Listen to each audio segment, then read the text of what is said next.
মানুষ মারা গেলে আমরা কি করি? বাঁশ কাটি, আগে খাটিয়া বানাই। আর আমরা মনে করি সব দেহটা বাড়ির ভিতরে রাখা উচিত নয়, বাড়ির বাইরে রাখা উচিত। দেখবেন আগে কি করা হয়? আগে দুটি চোখে তুলসী পাতা দেওয়া হয়, আগে নাকে, মুখে, কানে তুলো দেওয়া হয়। কেন দেওয়া হয়? ভালো করে শোনো।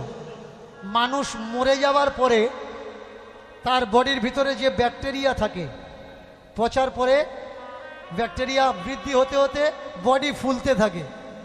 রোগ জীবাণু যাতে নাক থেকে না বেরিয়ে আসে তার জন্য নাকে তুলো ঢুকিয়ে দেওয়া হয়। কান থেকে না যাতে বেরোয়, মুখ থেকে না যাতে বেরোয়, চোখ থেকে না যাতে বেরোয়, তার জন্য এই প্রক্রিয়াকরণগুলো করা লাগে। যত্ন বেঁচে থাকতে করতে হয়, মরার পরে কোনো যত্ন আর কাজে লাগে না। ছোট্ট মেয়েটা কাঁদছে, কেঁদে আর কি হবে? 9 বছরের। আশেপাশের মেয়েরা এসছে, মানুষজনেরা এসছে, তারা বললে কর্মা, মেয়ে ছেলেদের তো শ্মশানে যেতে নেই মা, মেয়েদের